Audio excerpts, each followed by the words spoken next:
Demi Moore is wrapped filming on G.I. Jane, in which she plays a Navy SEAL combat officer. Moore says that in contrast to other Hollywood portrayals of women in the military, her character will have giant breasts. I got addicted to you. Oh, no, no, no. And come to think of it, I need somebody like you. Oh, no, no, no.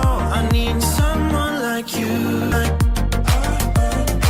Wow, dude. Yes. It was a G.I. Jane joke. When you know your own name, you see it in popular culture used, you know, and Norm is always like, I noticed this ever since I was a kid. When I was very young, there was a show called Peyton Place with Ryan O'Neal as a sexy brother. Norm is, you know, deeply closeted man. You don't know I'm a secret homosexual, do you? No, I saw that, actually. A deeply, according to you, a deeply closeted homosexual is what you said. Do you remember? Yes, I do. I can't believe you. Well, I guess the biggest thing that nobody knows about me is I'm a deeply closeted gay man. What? You're a gay man? I'm not gay. I said I'm deeply closeted. I'm as straight as an arrow. So you're a gay man who won't admit it? No. Do you know what deeply closeted means? Yeah. It means a man who will not acknowledge that he's gay. Yes. So I'm telling you, I'm not gay. You know, on your last show, I came out as a deeply closeted gay man. Yeah. And I'm not gay. But David, on one time, this is a true story, and Dave, you'll attest to this, bought me a beautiful leather jacket. Oh, that's right. Well out of my price range. Now, I'm no one to take charity. I'm not one to take charity. I'm saying I sucked him off. What's something people don't know about you? I'm a deeply closeted gay guy. No kidding. Well, I'm not coming out, though. Wait a minute. What are you revealing here today? I'm not revealing anything. I'm saying I'm deeply closeted. Well, that means you're gay. That means you're very, very gay, but you don't want to come out. You're so closeted. That I refuse to say I'm gay. Right. Exactly. But doesn't that mean you're gay? Hey, easy, buddy.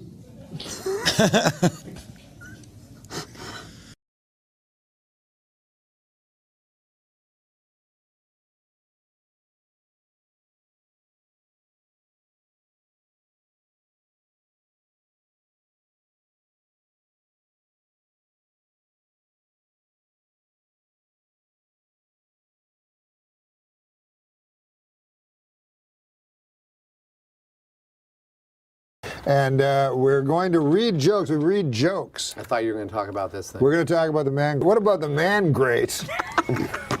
Is that like a genital cleanser? No, my God. What is the man grate, you ask? Okay. Huh? Fine, I didn't, but... You didn't ask. It is 100% made in America. Cast iron grilling grates. Iron. You don't pronounce it iron. That's what everybody tells me. It's the iron horse. Like Lou Gehrig was the iron horse of baseball. Yes. The word I-R-O-N is iron. No, iron. Cast iron. Iron? Cast iron grilling grates that are kidding when you say iron? You know what? Don't be like Larry King. That I say iron and he's up my asshole for 4 days. It should be iron. That's what makes English the world's toughest language. Yeah? You know, right? Sure. It is the Because toughest language. To me, it's the easiest. Man grate. Great. Have you heard of the man grate? Yes, I have. You have? Yeah. Where'd you hear about it? On Adam Carolla's podcast. Wow. Yeah. How about that? Do you have a father? Man grate is the perfect gift for this Father's Day. Is he alive? Yeah. Yeah. 100% made in America. If he was dead, it would have been a really bad moment in the commercial. Your dad's alive? No. God damn it. I'm sorry about your dad. That's fine. Your father's dead.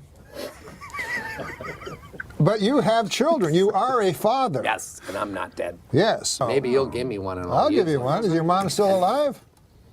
My mom? Yeah. No, she's dead. Jesus Christ, is any of your relatives alive? It's man great.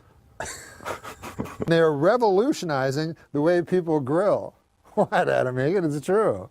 You haven't heard of the revolution? You can put chicken on this or steak. That's not that unique. It has heavy duty grilling grates. Why are you laughing? You think the grilling grates are flimsy? These are very heavy. Yes, no, but that's part of the charm. It weighs a lot of pounds. Is that heavy? Yeah. Listen, man, what was that Vegas story? Shit. Jesus Christ. Sorry. What is in that? Again. It's revolutionizing the way people grill. Jesus. What? I thought it was like a, all right. You want to hear what it has? Yeah. It has heavy-duty grilling grates. Listen. No more dry meat. What do you think of that? Good. You want your meat juicy? Oh, come on now. Don't make it sound like a fat, plumpy, delicious cock. No more flare-ups. You know, in your barbecues, always big flare-ups. It was named one of 2012's best grilling accessories. There's more facts about the man grate than about Nick. Why are you laughing? You're making a mockery out of the man grate. Chicken, steak has never tasted so good.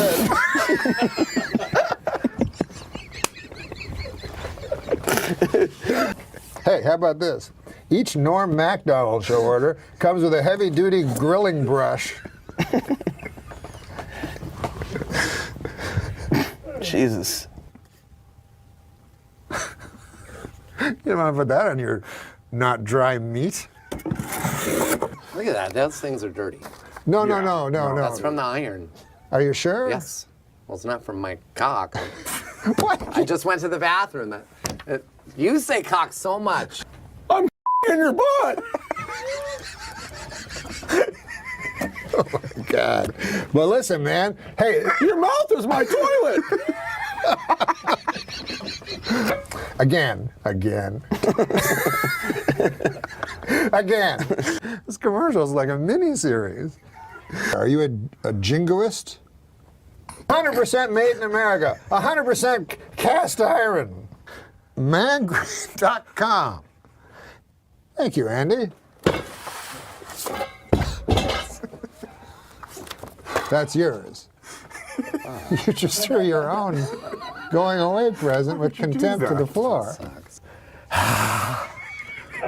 That was our only sponsor. Oh, yeah, and you lost. Yeah, now we found out we lost Man Great as a sponsor.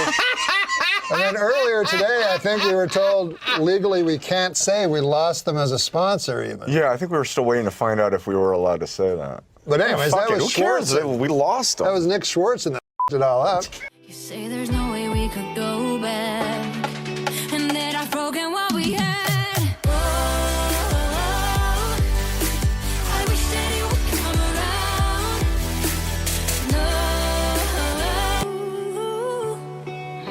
around. No. One of your lesser known, but one of my favorite things you've ever done is a commercial you did for the Man Grate. God. That's an online only thing, don't you think? It's got like 100,000, maybe a couple of million views. And I just want to know, did they ever come around to your interpretation of their ad and their product? No, what he's referring to is I have this podcast that, I do this podcast, I don't make any money off it. And then they're like, do this commercial. I'm like, fuck, I don't even make any money. And so there was this goddamn thing called a Man Grate. And it weighed like 100 pounds. It was supposed to be some sort of cooking device for steak. And I had to read all this thing. And I couldn't even lift it. I was like sweating profusely. And talk about what it was. And then, I don't know. It gets very colorful. Like what? It gets very colorful. It gets very colorful. Yeah, and I'm not going to say what I said here in a house of worship. But no, they never came around to seeing the... That sponsorship ended. That sponsorship ended without amicability. Here we see the president and the first bitch.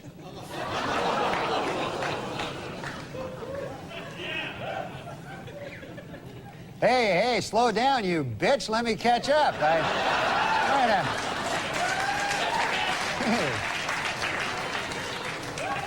Here we see President Clinton looking for something, anything, to hug besides his wife.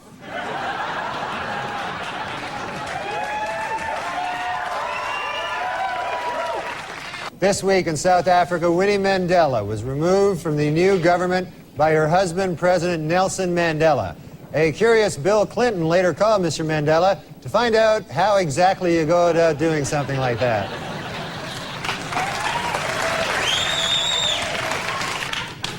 Gosh, Hillary looks pretty in this photo here, doesn't she? Never realized she was such a looker till I see her here in this picture.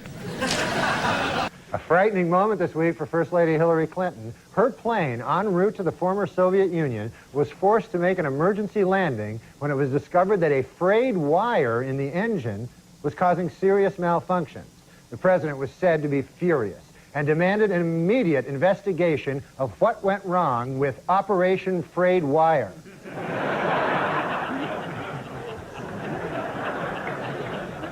First Lady Hillary Clinton has been out of the country this week visiting the remote region of Siberia. Said the president, quote, when the cat's away, the mice... Oh, who am I kidding? The mouse screws plenty of women even when the cat's right here.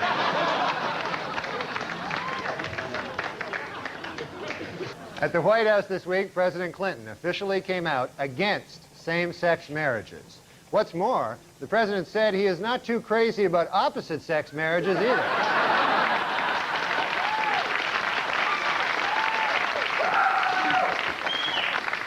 Astronaut Shannon Lucid, back on Earth after a record 6 months in space, was welcomed home Tuesday with a phone call from President Clinton. Said the president, quote, this is just the beginning. One day we'll be able to send an American into space indefinitely, and I hope it's a woman.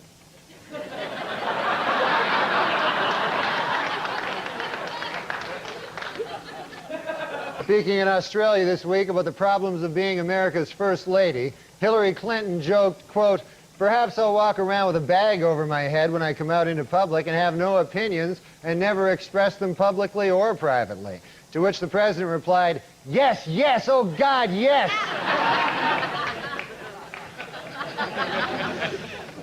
As new questions arise about Hillary Clinton's role in Whitewater, the president appears to be distancing himself from the First Lady. Earlier today in his weekly radio address, the president insisted, hey, I sleep with hundreds of girls. I can't vouch for all of them, you know? Though more indictments are likely in the Whitewater investigation, President Clinton is still refusing to say whether he will pardon former Whitewater associates Jim and Susan McDougal. But when asked if he would pardon First Lady Hillary Clinton, the president was crystal clear, quote, she does the crime, she does the time. Court documents made public this week, independent counsel Kenneth Starr told a federal judge that Hillary Clinton is now a, quote, central figure in the Whitewater criminal probe. Reacting to the news, President Clinton called the investigation a partisan witch hunt, vowing, quote, if the First Lady is somehow convicted and has to go to jail, I will do everything in my power to wait 2 weeks to start dating.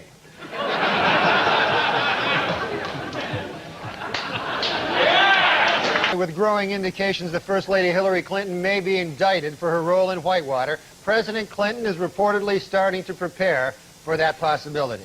Plans so far include renting a hall, hiring a band, and making a giant bathtub with margaritas.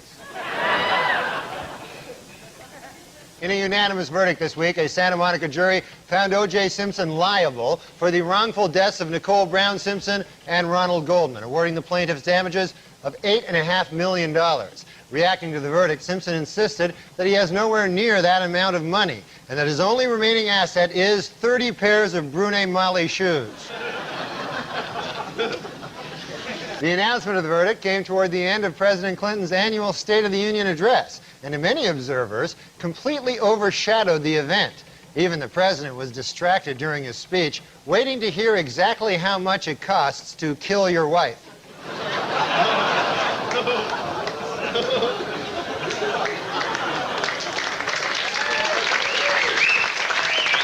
Well, more O.J. Simpson news.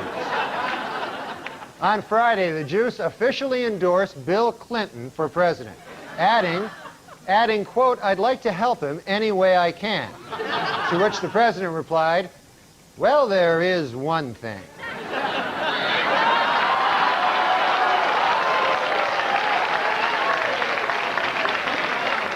An American President, Rob Reiner's new film starring Michael Douglas and Annette Bening, opened in theaters last week.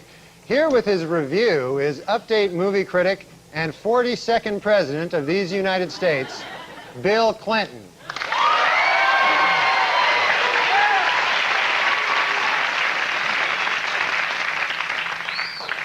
Thank you, Norm. Thank you all. And what did you like best about the movie? The dead wife. Independence Day, the science fiction fantasy starring Jeff Goldblum, Bill Pullman, and Will Smith, was not only last summer's biggest box office hit, it was a national phenomenon. Here with his review is Update movie critic and 42nd President of these United States, Bill Clinton.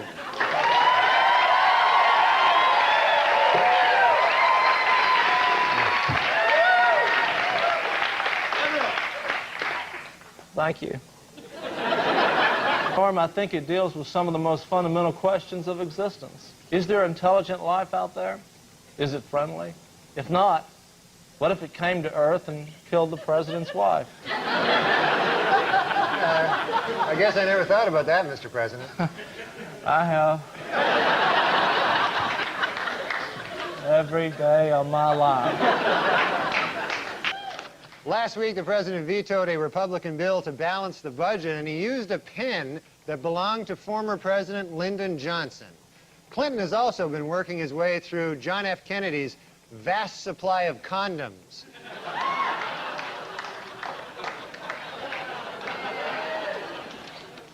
Well, more bad news for Bill Clinton. This week, an appellate court ruled that Paula Jones can proceed with her sexual harassment suit against the president.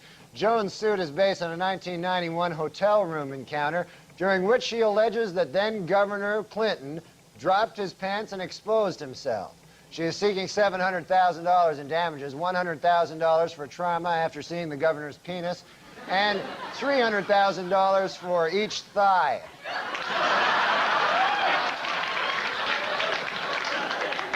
Well, Chelsea Clinton turned 16 a few weeks ago, and apparently her father has been teaching her to drive. Early reports say that under the president's tutelage, the first daughter has become exceptionally good at cruising for chicks.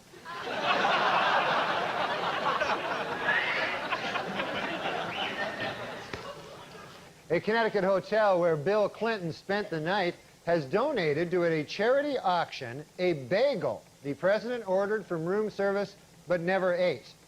Though potential bidders should be advised, while the president never actually ate the bagel, he did have, quote, relations with it.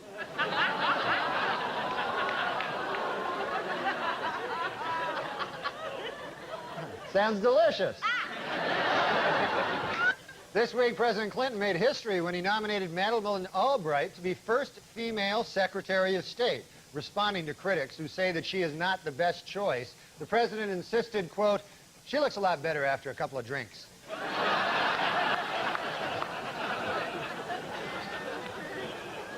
This week, in arguments before the Supreme Court, lawyers for President Clinton asked that the sexual harassment suit brought by Paula Jones be delayed until he leaves office. According to Clinton's attorney, quote, "If the president were hauled into court every time some nut accused him of sexual harassment, he'd have no time to scare up tail."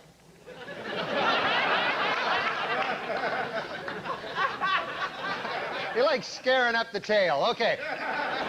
More bad news for the president. This week, convicted Whitewater swindler James McDougal claimed that his ex-wife, Susan McDougal, had an affair with Clinton while he was governor of Arkansas. The president denied the charges, adding, quote, "If you really knew me, you'd know that I was always faithful to Jennifer Flowers."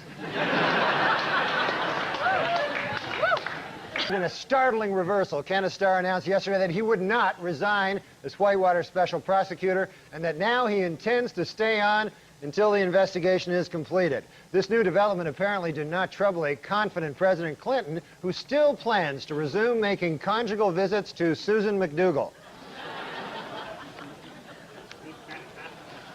Yesterday, President Clinton underwent a 2-hour operation to repair damage to his knee, suffered in a fall while visiting in Florida at the home of professional golfer Greg Norman. Many were surprised to hear that the two were on friendly terms, since Greg Norman had once threatened that if he ever caught Clinton with his wife again, he'd smash his kneecap with a 5-iron. The White House says that surviving relatives of those who died in a 40-year-old federal study which allowed men infected with syphilis to go untreated will get an official apology from President Clinton.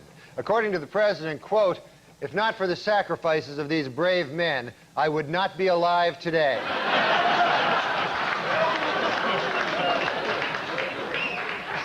Court-martial proceedings are set to begin Tuesday against Air Force Lieutenant Kelly Flynn, the nation's first female B-52 pilot. Flynn is accused of conducting an adulterous affair with a married man, as well as having a brief fling with a second airman, and then lying about it.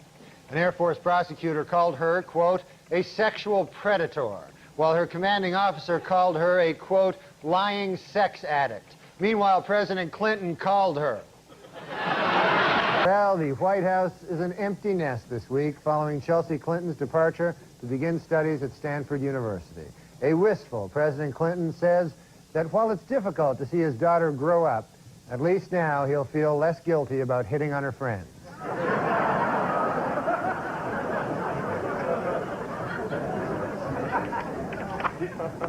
According to Reno, there is no evidence he misused his office to raise money, improperly allowed contributors to stay overnight at the White House, or sought contributions in exchange for political favors.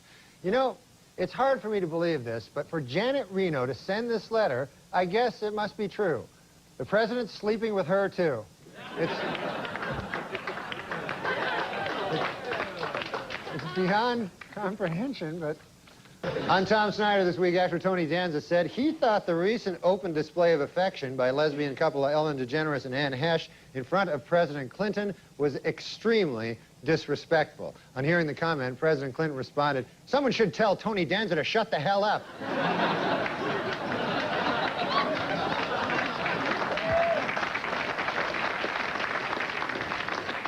Meanwhile, President Clinton was in Akron, Ohio this week, presiding at a town meeting about race relations in America.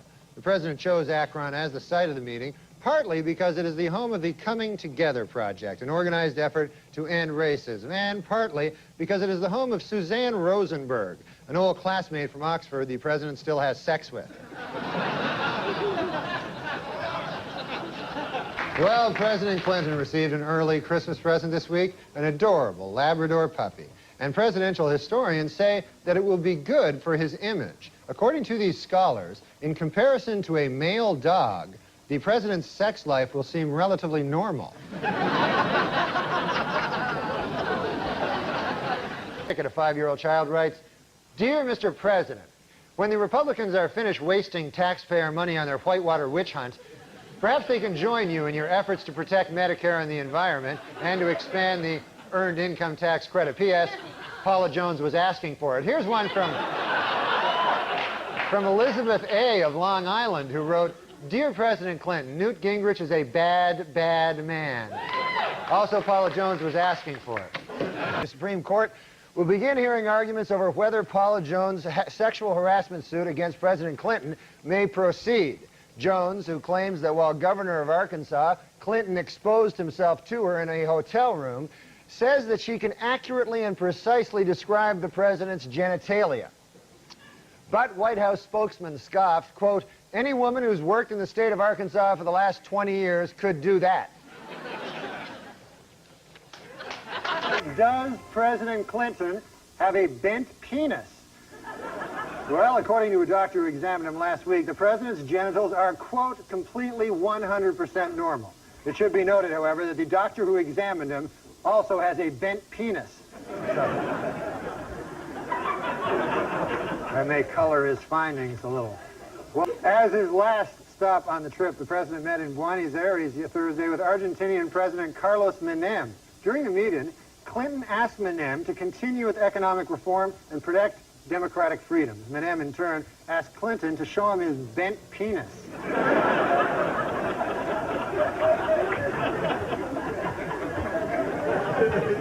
Tomorrow, Chinese President Jiang Zemin begins a week-long visit that could define U.S. relations with China for years to come. President Clinton plans to ask Jiang for several things, including human rights reform, trade expansion, and a Chinese herb said to have the power to straighten a bent penis.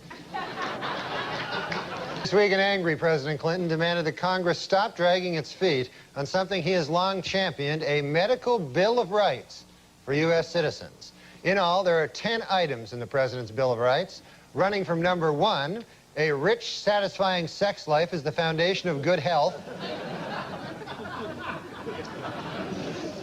to number 10, a straight penis is not a privilege, it is a right.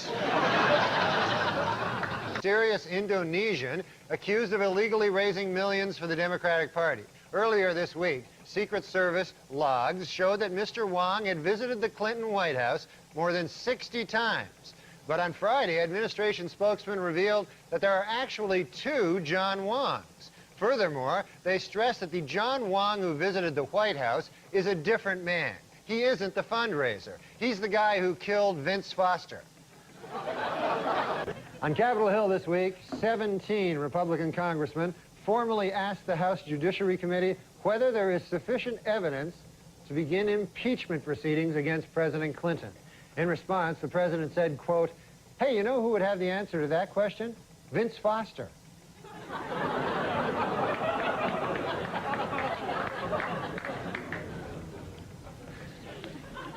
This weekend, veteran news anchorman David Brinkley apologized to Bill Clinton for an election night commentary in which he called the president, quote, "boring and uncreative." Admitted Brinkley, "There was certainly nothing uncreative about the way you moved Vince Foster's body." The president's a murderer. You didn't know that? Hey, I was driving in a car. You were kind enough to bring a car to bring this old chunk of coal here to the studio. We send cars for our guests, yes. Yeah, so I got in it, and that's, I get material that way. So my driver... What do you mean? How do you get material that way? You get in the car, and what happens? My driver tells me a joke. The driver we sent to pick you up told you a joke? Yeah. And you're going to tell it now on the show? Yeah, that's how I get a lot of my material. I was wondering about the moth joke and the dolphin joke, the Conan O'Brien show, which I've watched an embarrassing amount of times. I was just wondering, like, going into those story jokes, the shaggy dogs or whatever, was there an agenda that you were steering away from? Like, what did Conan think you guys were going to talk about? And would he just have you on the show just be like, come and just tell jokes? Because, you don't know anything. Well, when Conan started, no one would go on his show. And I started Saturday Night Live at the same time that Conan started his talk show. And so he wasn't that successful, so he'd always phone me and go, "The lady with the potato chips canceled," and I'd have to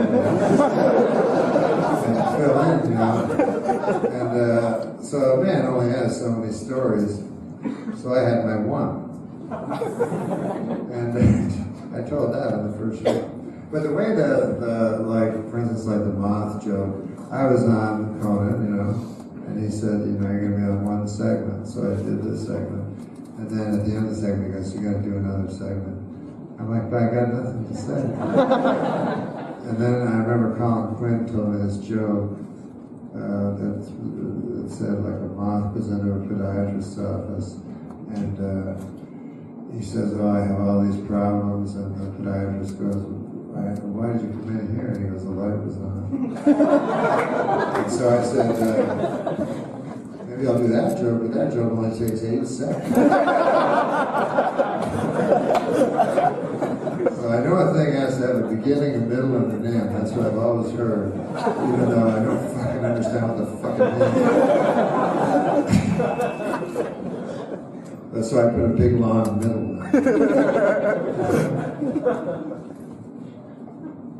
But yeah, with Conan, you know, I just what I do is when you have to in these talk shows, they have these people called pre-interviewers, and you tell them the story, and they go to the host, and they tell the host the story, and then you tell the host the story that he's already heard. So you feel like a goddamn fool. So instead, I would make up stories to tell and then so, you know, Letterman go, I understand you got a haircut. And I go, no, I don't got no haircut.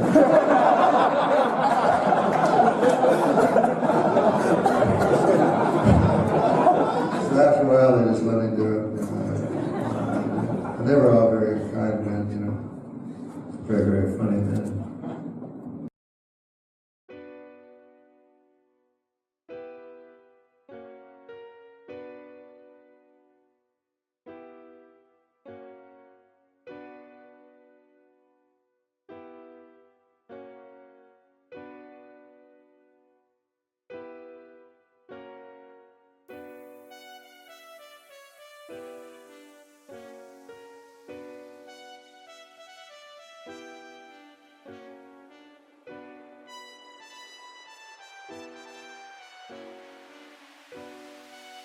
One time I did an impression of Letterman, right? And then I had to be on Letterman like 3 weeks later. So when I was on, I was like, oh, fuck, how am I going to deal with this when he brings it up, like, that I did an impression of him, you know? And then these fucking guys that are so close to Letterman, they're like, well, he never saw it. He's not going to fucking talk about it. That's not fucking Dave. There's no way Dave's going to bring it up. Dave just doesn't fucking do that. He hasn't seen it. And I go, well, he phoned me, you know, and shit. And he's like, yeah, but we know Dave, you know. So I go, stupidly, I don't prepare anything. So then right at the end of the interview, he goes, so let's hear it. You know, I'm like, oh, fuck, shit. These motherfuckers didn't know Dave at all. Why would I think they would know Dave? Right. Like, why wouldn't I just fucking have something prepared? So I have to do the impression, like fucking just searching my brain for the right thing to say, you know what I mean? Yeah, they have not prepared. I could have did it right.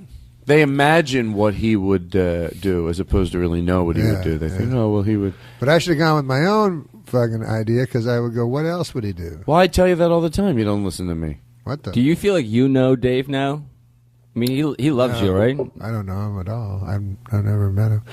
He's invited me to dinners, but I never went. How come? Scared. Yeah, I get that.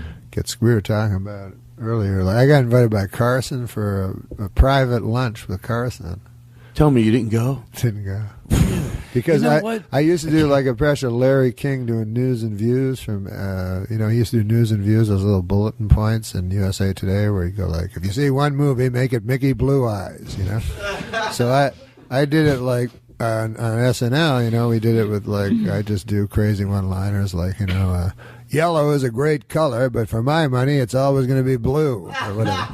Just retarded stuff.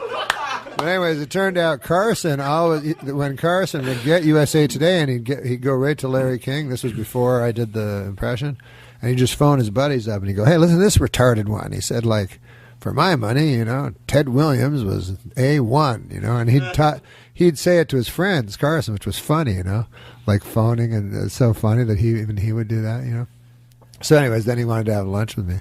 So I didn't, like a retard. What do you do? How do you make up an excuse that doesn't make them feel like you're blowing them off? Well, he knows I'm not blowing off Johnny Carson. It's not like Johnny Carson. No, they might think that. Me. Like, if I was that big and I invited someone to lunch and they didn't go, I have to admit, here's what I would think. I'd think, oh, really? Like, you know.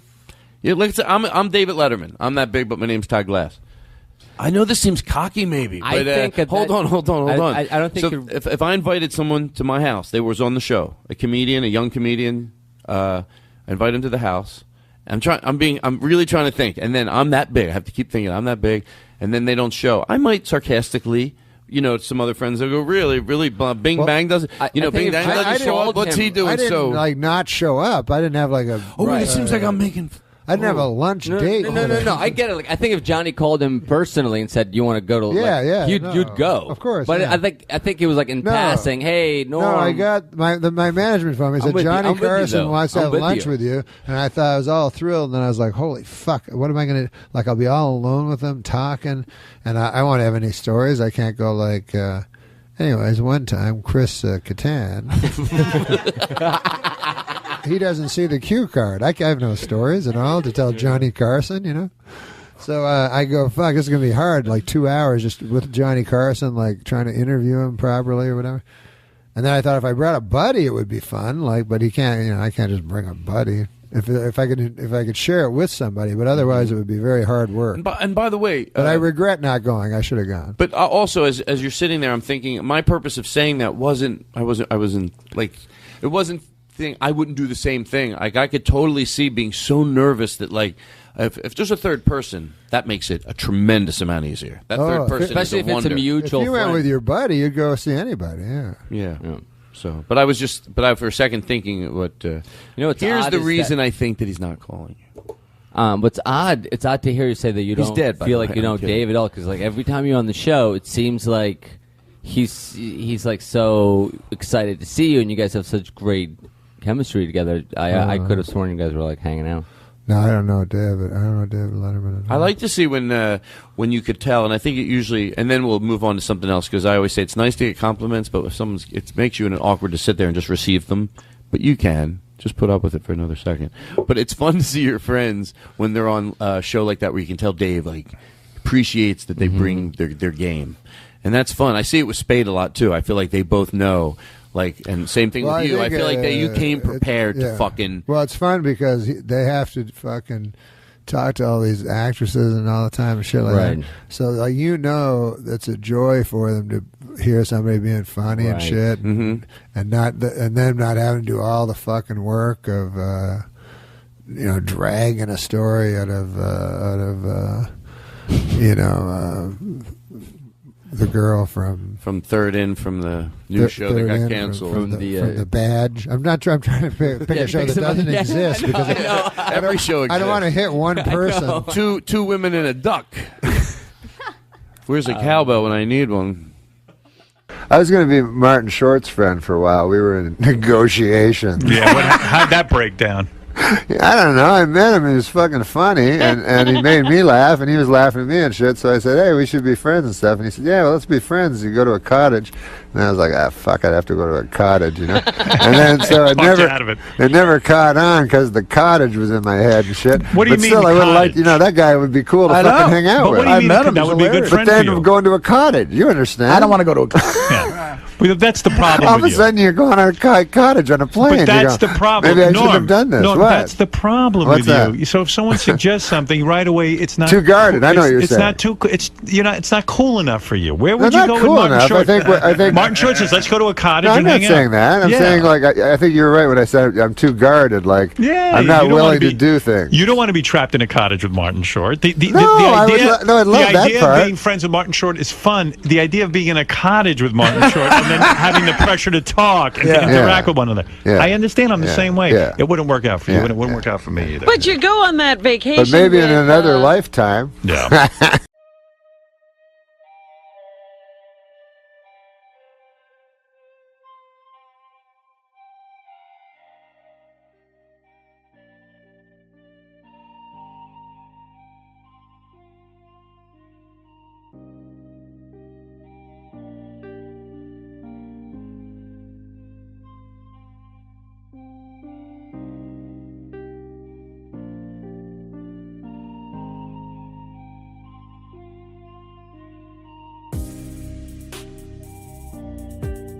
Well, I guess the biggest thing that nobody knows about me is I'm a deeply closeted gay man. What? What's something people don't know about you? I'm a deeply closeted gay guy. No kidding. Well, I'm not coming out though. I mean, that's. You're a gay man? I'm not gay. I said I'm deeply closeted. I'm as straight as an arrow. So you're a gay man who won't admit it? No. Do you know what deeply closeted means? Yeah. It means a man who will not acknowledge that he's gay. Yes. So I'm telling you, I'm not gay. Wait a minute. What are you revealing here today? I'm not revealing anything. I'm saying I'm deeply closeted.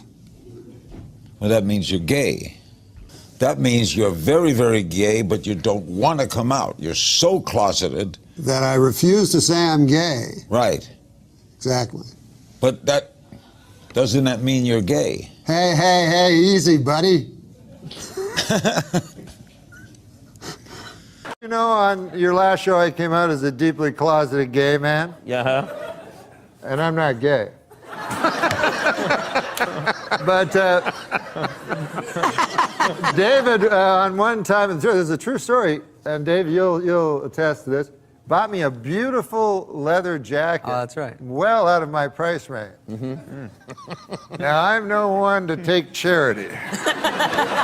You don't know I'm a secret homosexual, do you? No, I saw that actually. A deeply, according to you, a deeply closeted homosexual is what you said. Do you remember? Yes, I do. I can't believe you.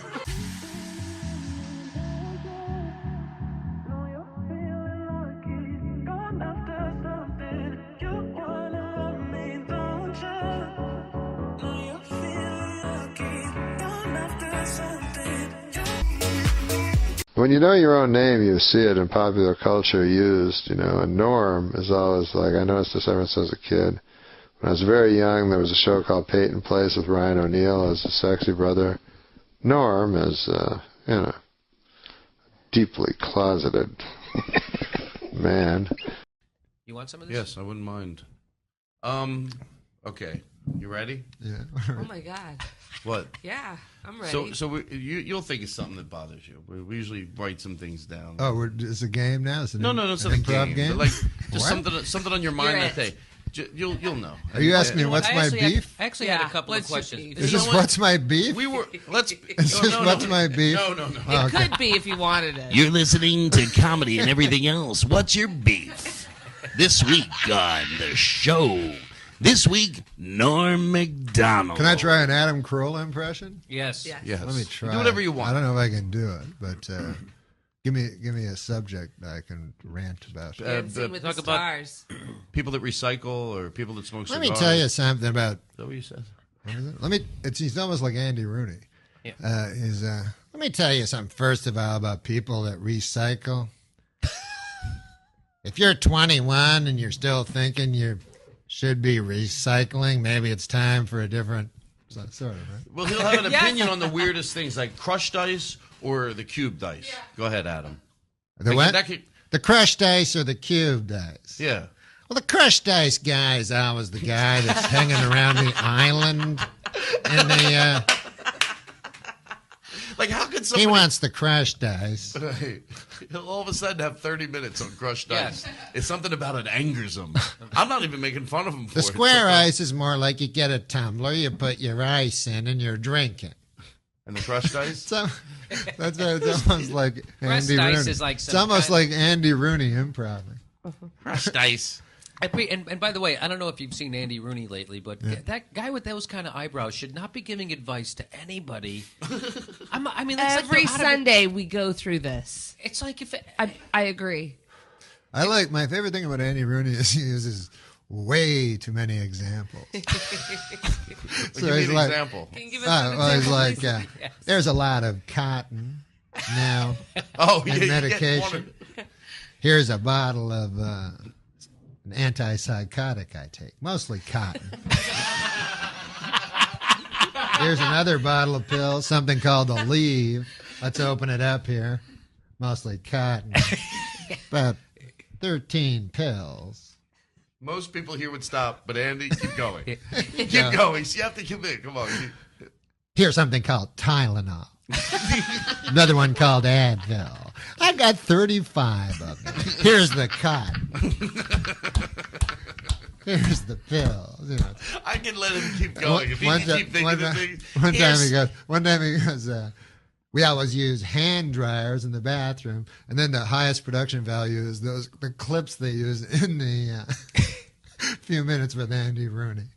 So he goes, we all use hand dryers. Cuts to like a video of a guy's hand under a dryer. Yes. Necessary? That's the I guy's, don't think so. The guy's on B-roll. My headphones keep going in and out, but it's all right. How's your battery? If I meet one more chick that wants to become a veterinarian, He never said that, did he? No, that's the other one. Oh, That's okay. Corolla. Oh. That's sort of. Oh yeah, yes. First of all, if you want to be a veterinarian, I have a question for you. Yeah. Todd, talk to Adam Carolla as Todd Glass is with us. The thing about Todd that always got me is he's one of those yellow shirt guys. Yeah, go ahead. Who did you want me to talk to him as? Colin Quinn. Oh, Quinn. Talk to Adam Carolla? Yeah.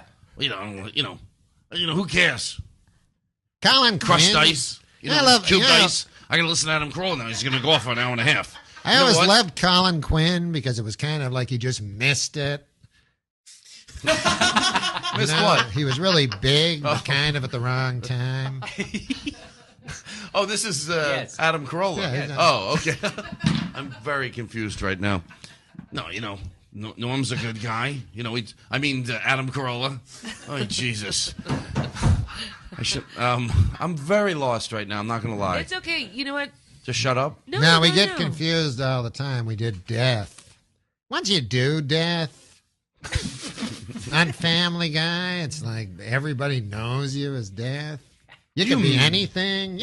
You could build your life as like a heart surgeon, work on that for a while.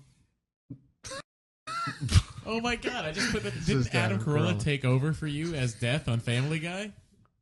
Yeah, Norm did it first, and then I think of it doing. That's right. I just realized that. On Family Guy, it was 2 weeks ago. I was like, oh my God, that's Norm. Is that if my questions are stupid, you just you give me a little forgiveness here. Is that fun to do? Oh, I knew it was gonna be bad. Shut up, everybody! Shut up! Oh, come on, no one was asking any good questions. Oh man, it's Wait a minute. Let me try. It's a Come Mary. on, that's not fair. I said I prefaced it. Loja, Are you dating? That was dating anyone? How's that going? It's the Mary Really Hart. good question. It's the Mary Hart special. But I really wanted to know because that's my favorite show. I love Family Guy. I'm tired of people telling me I shouldn't like it. Wow. But Who tells you that? some people. This is an emotional issue. It's not can you drive or can't you drive. Everyone knows I could teach you to drive in 20 minutes. That's not the issue. No, okay. I do know that. This is an emotional issue, Norm. Are you willing to trust me? Do you want to take a step, or do you just want to be, bathing in your own urine for the rest of your life? Do you want to take that options? first step out of that apartment and toward the light? Would you like to take that step? Would you like me to help you take that step? Do you have like an earpiece and Dr. Drew is talking through you? It's an ass piece, but yes, it is Drew's voice. Whatever. Fine, I can hear him better that way. I would agree to It doesn't show I would up on agree camera. I would agree to do that. I mean, Would you agree to do that? I agree, but I might say no later because it scares me. That's not Hey, that's a baby step. No, That's a baby step. right now, in your thrall, I feel like I could do it. Norm. Like, you're very persuasive and But convincing. please, and I please, believe you. please. And also, since your life's at stake, I know that My life is at stake. But also, you It would be don't the know- day comedy died if you drove off a cliff with you and I in it. Except for all the other funny people that be left behind. Yeah, until they cast Dana Gould as Death. Yeah. And then we'd be forgotten. Oh, I forgot about that. Yeah. Yeah, it'd be the day Death died. Oh, wait a minute. All right. So listen, Norm, I would like to do this for you. And I know you find it, you see, this is an emotional issue. It's not a practical issue. No. Obviously, I can teach you to drive. No, It'll be safe. I know intellectually because I see old ladies and young children, Yeah. like you say. I see every other person, Right. so I go, well, I'm not. Right. Yeah. Yeah, they have handicapped people drive vans with their teeth, Norm. You don't think you could handle it? Yeah, no. I could teach you to drive. Let's do that, Norm. Okay. Let me offer you that freedom. Well, let's for now say yes. But I don't want to. But we keys can't. to a Make, new this is the you, thing. Norm. Why can't I- But I see, gotta say this. I gotta say this. If we do it, it cannot be in any ways a comedy bit. All of a sudden, I can't go. You can't go. Here's Norm. Put on this suit. And I'm like, no, wait. And then we're at a racetrack Norm. in Ventura, and I would I'm treat- racing against Gilles Villeneuve's son. Yes. Jacques. Jacques, F1 driver. Listen, point is this. First off, I would treat you. Because I've had that before where they've gone, this is what my manager said, do you want to be in a celebrity race car event? I go, No. I don't have a license. And they go, the funny thing is, they'll never think to ask. That's what my manager tells me. You know how I would treat you? I would treat you like a horse that I rescued who'd been abused. Uh-huh. That's how I would treat you. Do you know what I mean? No sudden movements. You'd whack lots me of up. petting on the snout. You'd whack me up. Just to relieve a little pressure. Nothing gay. Gigantic cock. Just to take the edge off. I'd feed you a carrot through my mouth. No, I wouldn't move. I wouldn't light off any fireworks. I wouldn't do any. I would be very soothing. I'm going to put the best of Enya in the CD player of the Lexus, and I'm going to teach you how to drive Norm Macdonald.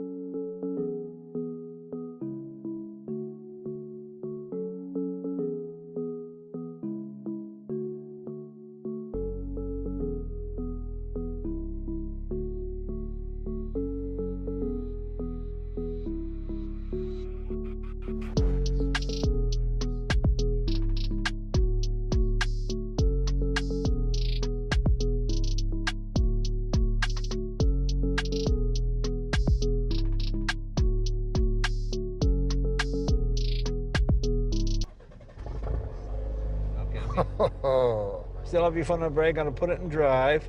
All right, let's proceed forward. By pressing the gas. Yes. Take your foot off the brake. Just lightly press the gas, right? There you go. There you go. There you are. And obviously you turn the wheel right to go around. Yeah, okay. My God, I'm a good car driver. How do you get around LA without a driver's license? Uber? So Uber must be like a godsend for you, huh? Yeah. Oh, my Lord. Wait. That's not the... Oh, okay, that's great. You know what happened there, Jay? You were going 24 miles an hour. Was that it? Yeah, you're going 24. I confused the brake with the gas momentarily. Oh, okay. Yeah, that's not a good thing to do. Well, look, you're going 47 now. This is a new record. It's a new record. Man, this is fun. Oh, my Lord. Wait, Jay? Okay. You're doing all right. I did something weird there. What did you do? I don't know. I felt an undulate, went like that. Undulating. Okay. Undulating is the wrong word. I didn't feel any undulating. No. You're right. Undulation is like a lady in a dirty club. How fast have you ever driven a car? 212, something like that. 212? Oh my God! Water boils at 212. What? Yeah, no, but it's different. Speed and temperature are two different. Oh, they things. don't correlate. No. If you're going 212, water won't start boiling around you. Step on it. See what she does. Oh my Lord! Put your foot. See what you're gonna do. 57, 67, 70, 73, Okay, Jay. 78 miles an hour. That's pretty good. It felt like about 500 miles. Oh my God, Christ. Okay. Oh my God, it gets your adrenaline a little, huh? My Lord, God, makes me feel like a young man. There you are. Whew. I think you'd pass your test. You did very well. They certainly won't get you for speeding. Hi, Norm. Norm. We did it. We did it. Yeah, we did it. Yeah. Nice to finally meet you. Hi, Norm. Nice to meet you finally. Come have Come a on seat. in. This is Bobby. You're right. You're in the comfy chair. Yeah, we're going to give you the comfier chair. That's that one with the FS1 pillow. You can take that. No, really? Oh yeah. I can take the pillow? Take it. If you want it. Yours. You think we're keeping any of this? We're going to burn this down. I always thought I should have stolen stuff from SNL. Yeah. You know, I took no pictures. I wrote this book, and they're like, "Hey, you got any pictures?" I go, "I got nothing," because it was before you could take pictures with your With a phone. So you would have to have a camera. Yeah, like an actual camera. Yeah. And then go get it developed at like the CVS. Yes. Yeah, and the guy takes it through a curtain, some Asian guy, and Yeah. you're He like, develops it. when does that come back? It's like, It'll be back in a week. But it was exciting though, Yeah. back then.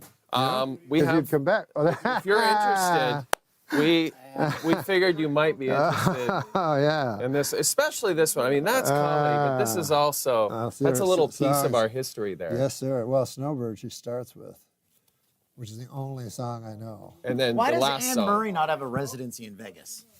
Could she not Yes, sell right? out? she should Maybe be on able to. Fremont? You're right. Or even Fremont. But even what's that place? The other people do it. Oh. That town. Branson. Yeah, Missouri. Branson. Yeah, right. Anne Murray. Yeah. Anne Murray must have a following. Yeah, she would be good there. You know, Gordon Lightfoot is just. He's hanging on by a thread. That's for sure. Yeah, he still does his Massey Hall thing every Yeah, year, yeah. And I don't think it's. I think it's a No. little shaky now. But what a writer that guy was. You know, Oh, when yeah. I first heard that record of Edmund Fitzgerald, I thought it was from 1700. Right. It turned out it was like from 1975. I'm like, what? Exactly. But the lines in that song are like, oh my God. incredible. Where It does holds God up. go when the something? Yeah, something. I heard Burton Cummings. Fitzgerald. I heard Burton Cummings do a hilarious thing. It was he did. Great. He did an impression. You know, he's had such a great voice, Burton Cummings. Oh, yeah. But anyways, he just ragged on Gordon Lightfoot. Then he did an impression of Gordon Lightfoot doing Maggie May. Oh, And he's really? like, how does Maggie May go again? What's the line in Maggie? What's one line in Maggie May? Hey there, Maggie. I wish I had something to say to you. Yeah, you sing it. It's late Hey September. there, Maggie, I wish I had something to say to you. It's late Hey, you. September. So it's like super non-sexy and. Don't worry about this. Just keep your. Oh, I get my coffee? Yeah, Maybe I. take this. Oh, home, this is all right. and you Okay. can. All right, buddy. All right. We're fine. So I'm just. Just sitting hold here on with your it. record. No, you're actually promoting Why an don't I old promote Anne this? Murray record. Sales have been dropping a little. Okay. She's beautiful though. Yeah. Didn't she do a duet with Kenny Rogers? Did she do a duet with Kenny Rogers? That one. I can't remember. She did a duet with someone. She's got a good head of hair, though. Yeah. Does she ever, huh? She's a handsome woman. Handsome woman, good golfer. She's a handsome She's golfer. a good. She's like a scratch golfer, apparently. My friend was at. She's a girl, and she was at David. Some guy's house. So, anyways, the guy is a secret gay guy, and then the woman is a secret woman like her.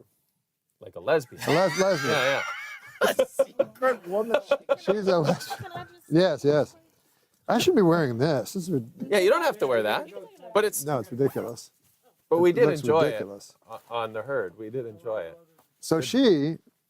Wait, what was I talking about? Oh, the secret secret woman lesbian. Oh yeah, so my friend was there, right? And the wife goes up to her, and she says, "Do you watch the LPGA? Do you follow the LPGA?" Which apparently is some code. Oh. Oh, Yeah, okay. Yeah. So my friend, this girl, she goes, "Well, sometimes, you know." And then the girl's like, "Oh, it's really, something that you should really follow." Very entertaining. All right, we're gonna do Okay, it. we're gonna get going. Wait! I got. God damn, man. It's like I was saying on Saturday Night Live. You know, they've done it for 30 years, and everything's a panic. Yeah. Yeah, exactly. Like, it's 10 seconds. They're screaming. You're like, fuck. You don't have everything ready yet? Yeah. Here we go. Had 40 years to get this right. They're still trying.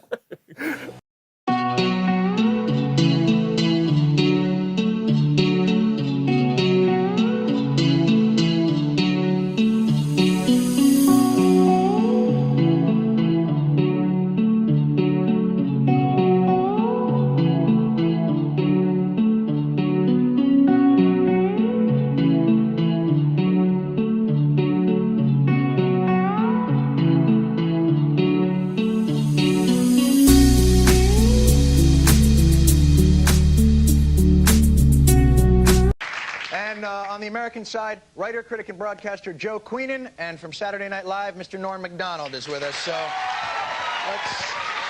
let's get on with the headlines here. We've met everybody. Lowry, let me bring this up to you. Definitely the biggest piece of news in the world this week is this headline right here. Take a look. Yes, She's Madonna now. It's about Madonna having a baby, which to me, with all the sex she's had, law of averages, I would think. So why do people care about the this? amazing thing, of course, is that she actually had the baby herself. Surely a woman with that degree of wealth would pay somebody else to look fat for 9 months. I mean, she's had to hide away, hasn't she, for her entire pregnancy because, you know, most women, their ankles swell a little. This woman's neck swelled. I mean, you know, she looked horrendous. According to there's been much talk, obviously, about the naming of the baby, Right. Lourdes, and the Vatican are not terribly happy about that. Did the Vatican actually have a response? Did the Pope come out and go, she did what? I think she should be congratulated on. Madonna should be congratulated on choosing this name, because here's a woman who spent her entire life, basically, throwing open the door to her boudoir to any sexual pilgrim who happens to be passing. And so she calls her daughter. You know what? For all the talk of that, I don't know one guy who's done her. You know? For all the talk of, oh, Madonna has everybody, me and my friends are sitting around going, hey. But the sad fact is... Where's our turn at the deli counter? The sad fact is the one guy who has done her, as he so sublimely put it, he's been told that she's not interested in him anymore. So this guy has got to live with the fact that he's given birth to perhaps the most famous baby in the current times, you know, in the past few years. Our savior. Well, precisely. Everybody knows that. That's what happens to every man after his wife has a baby. This is no exception. I think we've taken a turn for the bitter. Well, I think most women, after they've had babies, are less interested in their husbands for a while because they're tired, you know, they're worn out. Well, plus they've had like a 6-pound thing go through the birth canal. All right, well, let's move on, shall we? Before this really degrades. Joe, this seems to make perfect sense. Here's the next headline. Handguns outlawed. Now, this is in Britain. They've outlawed handguns. Why can't we ban guns in this country? What's our problem? Guns are part of folklore, you know. Folklore? Yeah, I mean, people have always thought, you know, the founding of the West and everything, and all the lunatics in America really believe that if you have a gun, you can defend yourself against the government if the government comes. So I don't think...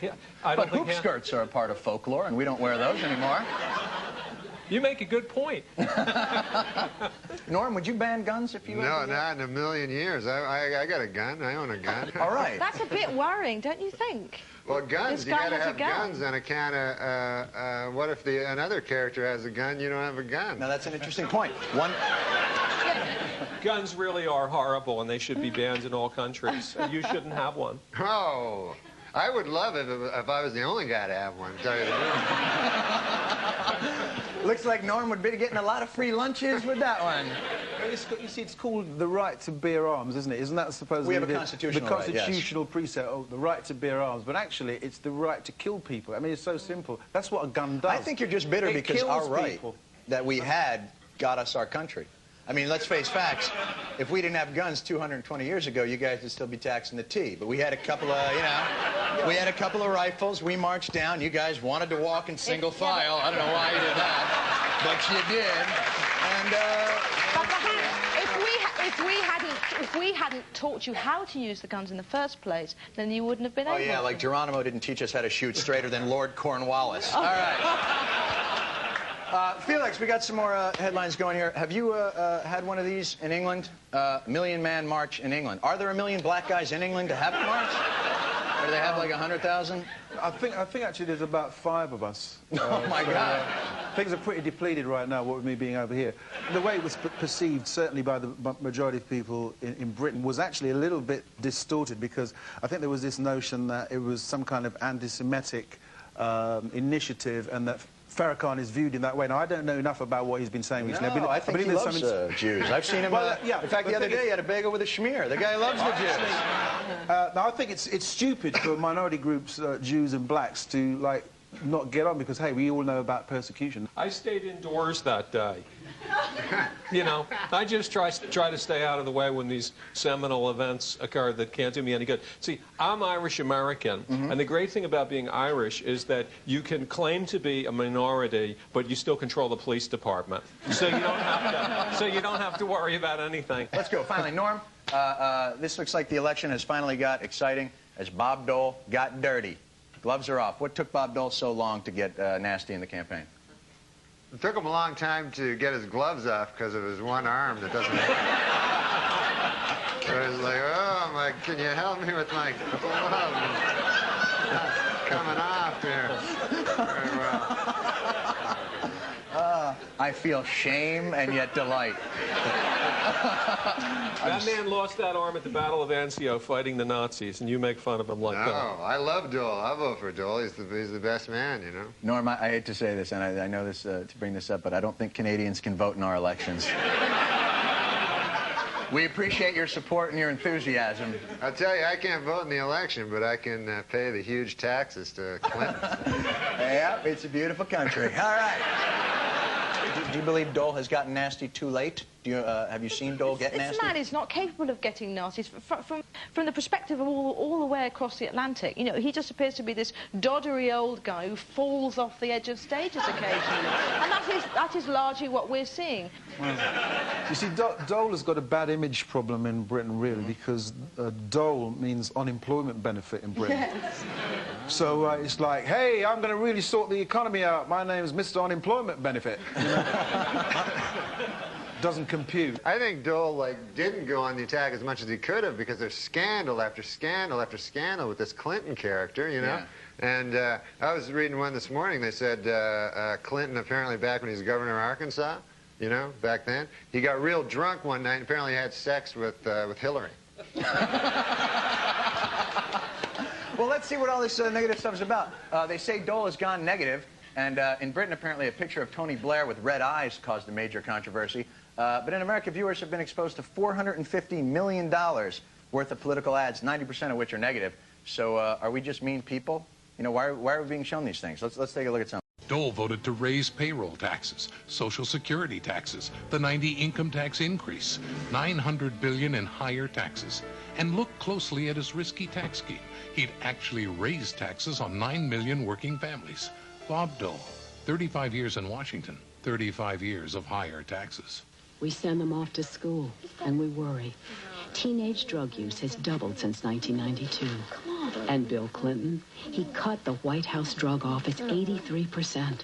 His own Surgeon General even considered legalizing drugs. And in front of our children on MTV, the president himself. If you had it to do over again, would you inhale? Sure, if I could. I tried before. Bill Clinton, he just doesn't get it. But we do. They say American people hate negative advertising, but yet it's shown to work. So what's the... I can't believe people think that that's particularly negative. That's not negative. When Andrew Jackson was president in the 1830s, they said that he was a bigamist. They said that he'd murdered a minister. That he went to his deathbed convinced that the critics had killed his wife because of these accusations. We don't have anything like this. Grover Cleveland was accused of having an illegitimate child, which he had. Warren Harding was accused of having a mistress. You know, there were all kinds of accusations, which he had. But there were all kinds of horrible accusations about guys, and then they've got this kind of stuff, which is where, you know, Bill Clinton once said that he almost inhaled marijuana. I mean, I don't. This whole story. You think we've actually gotten kinder, that we're not nearly as negative as we used to be? I just think these commercials just suck. And that's the issue, is that the commercials just suck. So would you like to see what, like singing raisins for the government commercials? What do you need? I'd like to see really nasty. I'd like to see ads where they said, Clinton, you know, this is the motel, this is the desk clerk. He paid $27.95. Here's the receipt. Here are the sheets. You know, that'd be negative. You know. Did they do negative? Now this. What was it? Tony Blair. What was it? Yeah, these were ridiculous. All they did is they sort of cut out. He got a picture of him, cut out his eyes, and then put somebody else's eyes, that coloured red, upside down. I mean, you know, it was a joke. What I would like to see is a bit more... But there was an outcry, am I right? There was an outcry against negative advertising. So will negative advertising never come Britain's way? We already have negative advertising, but obviously it is more muted. But simply that's because there isn't the money in Britain to engage in the vast amounts of advertising that you have here. But we also happen to have much better advertising for other products. Our ads are far better than yours. I mean, our products are far better than yours. No. You know, like we've got cars. It's got a point. What would you rather have? A song about a car or a car? You know? I think we've really been able to foster some understanding here. I expect to fire on Yorktown any minute now. I think you're whinging again. The thing that's happening that we are sort of catching from America, which is rather worrying, is that we're starting to do these fake documentary type ads for politicians, and they're all very, the violins are playing, and that, I think, is about the worst kind of political advertising, because you basically you want to throw up as soon as you see it. What would you rather see for your party political broadcast? Would you rather see a guy come on and go, we don't know what we're doing? I like that ad where they go, hey, check out this guy's eyes. Look at them. Yeah, but you see, I think, see, if you're in an environment, which is the case in Britain, where political analysis or acute questioning of politicians takes place a lot by journalists, where, for example, even the Prime Minister can go into a television studio and be really grilled seriously about what he's done. And sometimes to the point where it happened a couple of weeks ago, a politician was so badly grilled by a journalist that he rang up the BBC saying, what the bloody hell is going on? How dare they speak to me in this way? If you've got that kind of rigorous political examination of what's going on, the advertisements become irrelevant. We don't have intelligent journalists like that. We have people named Cokie. You know, we have, like, the President of the United States comes in and gets interviewed by somebody named Cokie. And Cokie asks really hard questions. Then, you know, no politician in America would submit to intense grilling because we don't have any journalists who do that. We have, you don't think Sam Donaldson is a relatively intense journalist as far as politicians are concerned? Not by English standards, no. Those guys are really tough. Everybody over here is a cream puff compared to them. Right. They are.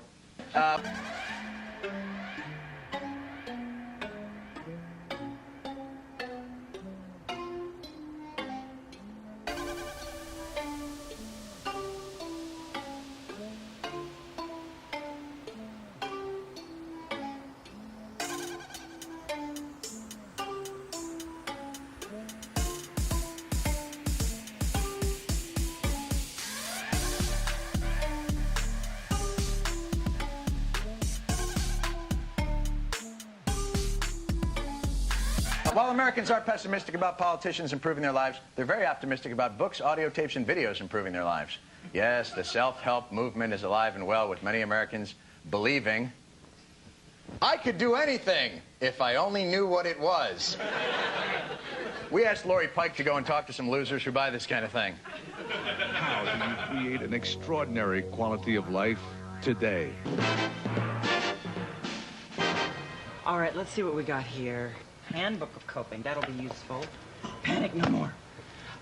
Nasty people, how to stop being hurt by them without becoming one of them.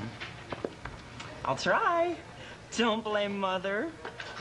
Listen up, girlfriend. Lessons on life from the Queen of Advice. I am right, you are wrong.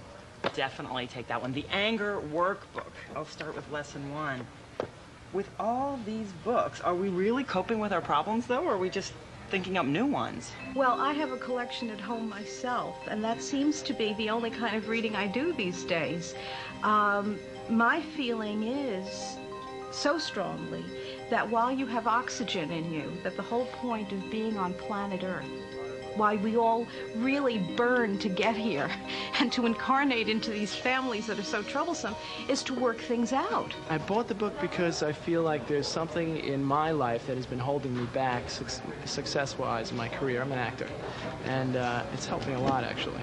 I just finished shooting a film, and I just booked a commercial just now.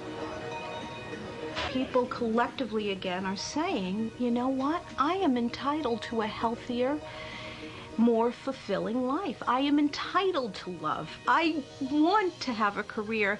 I mean, look at this section here on ethical business and right livelihood. I am entitled to love my work. I am entitled to have friends that I adore. Did you think and grow rich after you read Think and Grow Rich? Absolutely. You did? Absolutely. I created my company 4 years ago, right after I read Think and Grow Rich. So I bought a self-help book to help myself. It works. Personally, when I see people reading self-help books, I'm always a bit suspicious of them, especially the ones that say get rich quick and how to, like, enter your inner self in 5 minutes. Earth is an anagram for heart, E-A-R-T-H, and heart being H-E-A-R-T. Everyone on Earth is working on their heart chakra center. What is the #1 killer? Heart disease. I'd like to see more of self-help. I'd like to see more security in the bookstores. That's what I'd like to say. I really think that 30% of the people in any society are jerks. And you just want to try to keep that potential down, that number down. 30% of the people... 30%. Obviously, Nazi Germany had a higher percentage. Right. But 30% of the people in any society are jerks.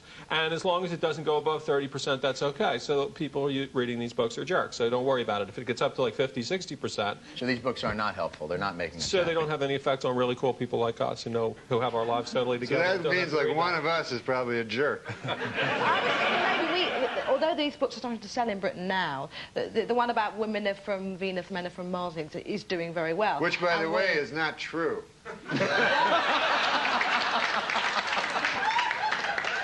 These self-help books are very, very American, because if you read our advice, most of our agony aunts, they're very sort of like, dump him, he was obviously no good for you, and go and find yourself another man. Whereas if you read these books, it's all like, well, what happened in your childhood, and what kind of personality you're in. You know, this is all useless information. Nobody wants to take responsibility, you know? It's always like, hey, my dad, anally raped me or something, you know?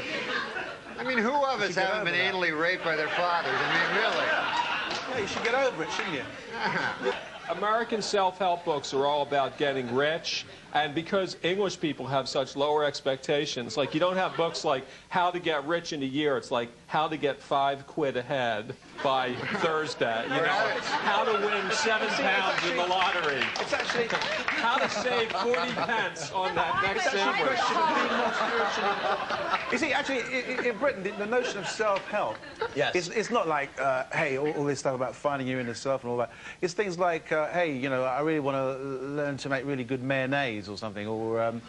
it's pragmatic. You're saying you're pragmatic. Or grow nice turnips, or great big cucumbers, you know, something that's useful, you see. You see, there's a whole notion that, well, do you why think it's bother? the context of the society in that we've had it so easy here in America that we've had a chance to become this self-involved, whereas, let's say, for instance, Britain or, for instance, Japan, where they had an atomic bomb dropped on their heads. If you have an atomic bomb dropped on your head, it's hard after that to go, well, I'm afraid to love. You know. I was surprised to see on the film that there were men buying these books, because certainly in Britain you'd never get a guy buying any of those books. In England, you're encouraged to be emotional about very little, or to express emotions about very little. One of the things you can be emotional about is sport, occasionally, football particularly, or animals. You know, you can get excited or emotionally in touch with that. Right. Perhaps I said the wrong thing when I said excited with animals. I didn't mean that. But you can get emotional about them. You could be talking to yourself in the street and, like, going to the toilet in your trousers and, you know, kind of totally insane. And everyone goes, oh, well, yeah, High Court judge, you know, fine, you know. But if you're sort of even mildly thinking about going to therapy, oh, well, you're a nutter. You're a complete nutter. So there's a strange imbalance. There's almost like a prejudice against it. Because self-help, in essence, you wouldn't need a book, would you? I'll tell you a good self-help book. Yeah? Holy Bible. Worked for me. Norm, I know you. I know you've never seen the Bible. I've seen the Bible, those hotel rooms you can... See, that's an interesting point, though. If you're not in therapy and you're not taking drugs, where are you going to go to ease your pain? Perhaps the church. Unlike in Britain, religion in America, big business and growing. So if you need a few tips, here's how the church is aggressively wooing new customers. World Reach. It's about preaching the gospel. It's about producing television specials. It's about providing hope through Operation Blessing.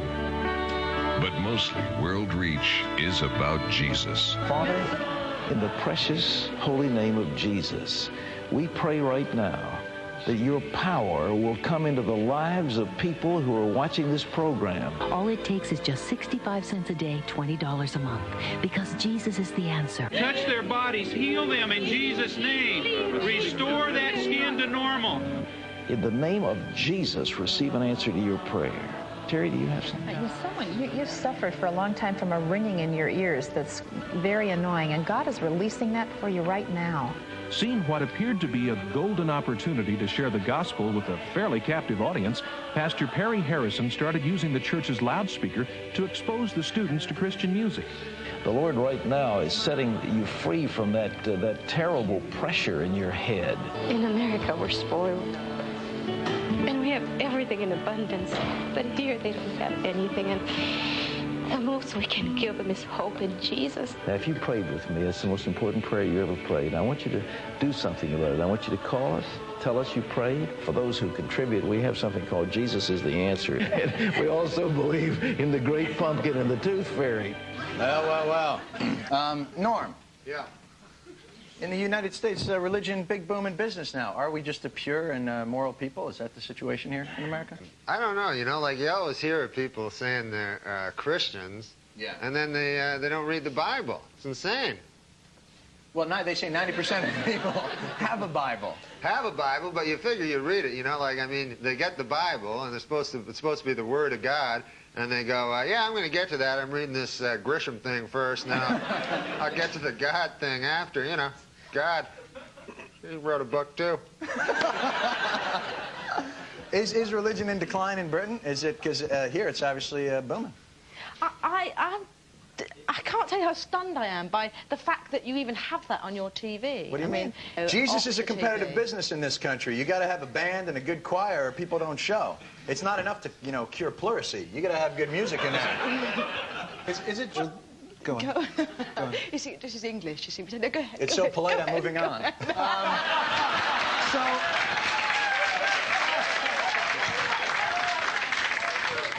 I'll tell you what I think about religion in this country. Please, Joe. I'm gonna settle it.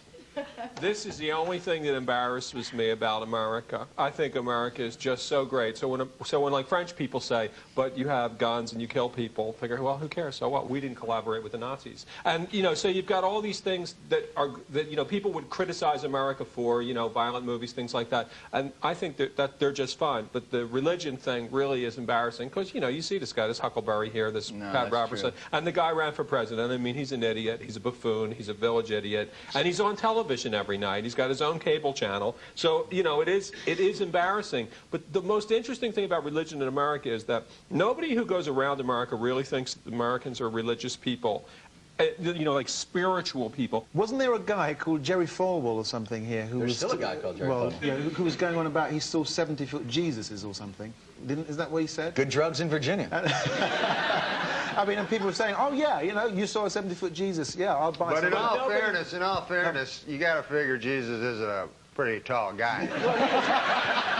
But what sort of car would he drive? Do you think he would have a limo? That's a good point. But in other 70 countries, feet's not that big. In other countries, once a virgin or a saint appears, then they set up a temple, they set up some kind of grotto, you have big lines, you have people lined up waiting to get in. I was in Lourdes a couple years ago, and there were 16 guys in Cleveland Indians shirts waiting to be cured. I figure you guys are going to wait a long time because the virgin's, you know, she's backed up. She's still got, you know, she's got the San Diego Padres guys to take care of first. But in America, that would never happen. Someone would say the Blessed Virgin Mary appeared in a you know, she appeared at an internet site maybe, and people might believe that. But if somebody said she appeared here in a forest, you wouldn't get a pilgrimage there. You wouldn't get people believing it. And the reason is people don't really believe in God. If you go to Britain, you certainly wouldn't get politicians saying, and God bless Britain.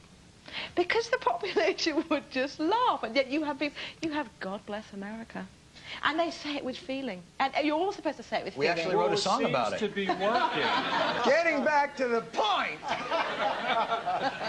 How is the Church of England going to stop the decline of people who have stopped going to church and stopped believing? What the Church of England, I think, is going to have to do, maybe, is to put television screens up for the football results and the lottery, and maybe pinball machines and... Make it more entertaining and for a bar people. in the corner or something.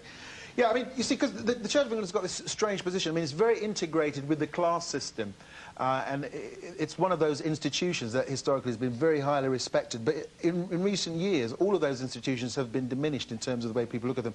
The judiciary, the monarchy, and the Church of England itself. So the Church of England is really on a downward slope, and I don't know how it's going to be corrected. Basically, because all of these institutions, they've been... Would it matter? Would it matter to the quality of life over there if it went away? They've lost the mythology. Let's say it went away. The only way that I think that it would increase in popularity is to take a leaf out of the book of all those sort of wacko, alternative, crystal, new age rubbish. You know, for a long time in the church, in most Christian churches, Catholic, Protestant, whatever, the principal influence was, of course, Jesus Christ, because he was crucified. If you go into a church today in America, the principal influence is the carpenters.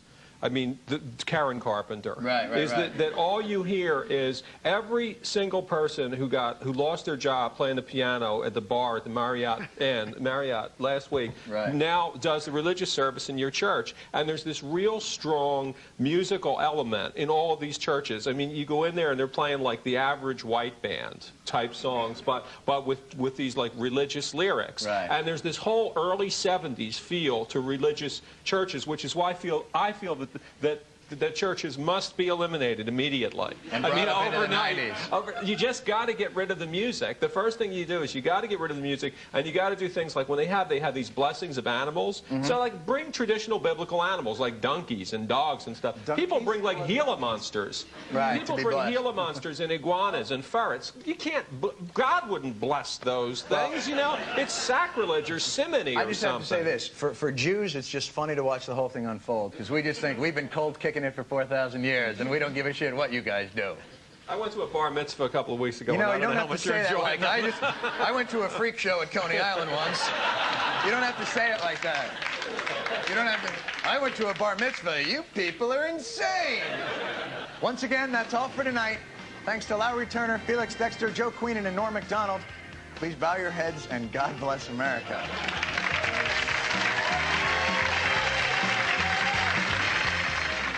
And there'll be more burning issues from both sides of the Atlantic in 2 weeks' time.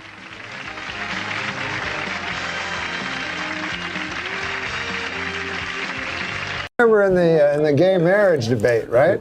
And the Republicans, they would have their debate, and the guy would go, "Well, what's next? If there's gay marriage, then there's next thing. You know, there's going to be a guy marrying 6 women. You know what I mean? Like a polygamy."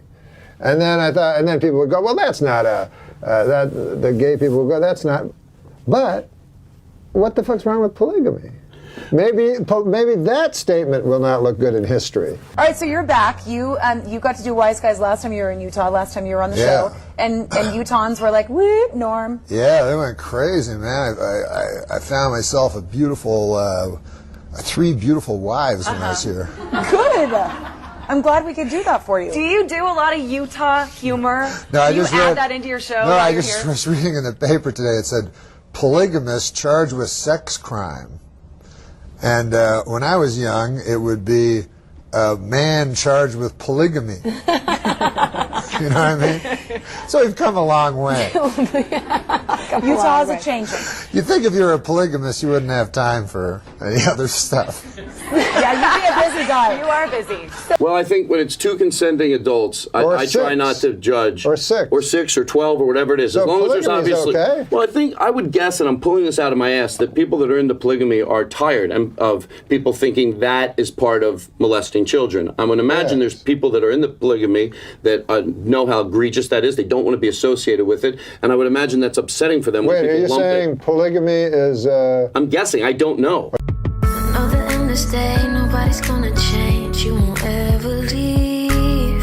On my mind again, I'm still not tired of it. Can make you want me, and I might act okay. Say things will stay the same. Say I'm all I need.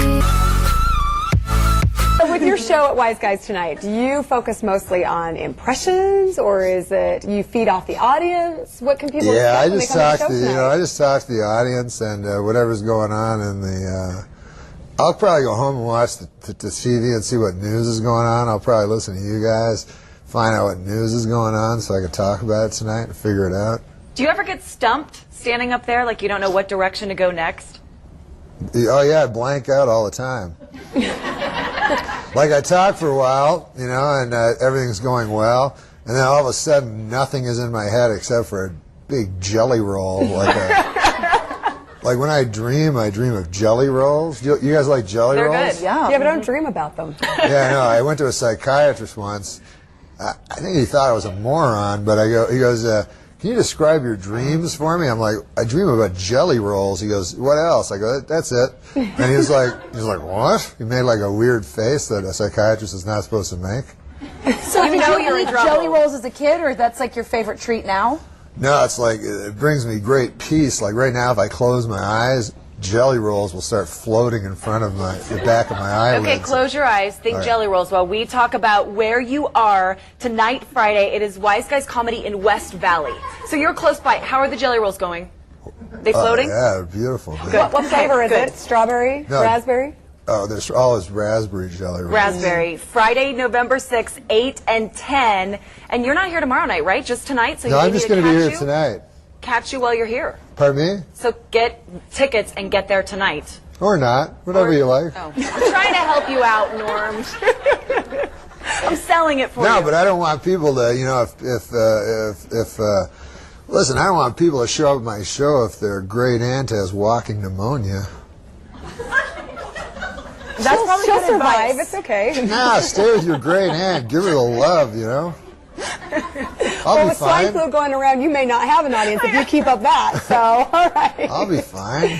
All right, so check out Norm tonight at Wise Guys in West Valley. Thanks, Norm. All Thank you, guys. Up next, we are talking how to get your lawn looking green in the spring with Joy. We'll be right back. This weekend, veteran news anchorman David Brinkley apologized to Bill Clinton for an election night commentary in which he called the president, quote, boring and uncreative. Admitted Brinkley, there was certainly nothing uncreative about the way you moved Vince Foster's body. The president's a murderer. You didn't know that? The mysterious Indonesian accused of illegally raising millions for the Democratic Party. Earlier this week, Secret Service logs showed that Mr. Wong had visited the Clinton White House more than 60 times. But on Friday, administration spokesman revealed that there are actually 2 John Wongs. Furthermore, they stressed that the John Wong who visited the White House is a different man. He isn't the fundraiser. He's the guy who killed Vince Foster. Rejecting conspiracy theories that President Clinton killed Vince Foster, a report out this week from independent counsel Kenneth Starr has officially concluded that Vince Foster took his own life. Among other things, the report cites evidence that Foster was deeply depressed in the days leading up to his death. Although the report does concede, Foster was deeply depressed because President Clinton was trying to murder him.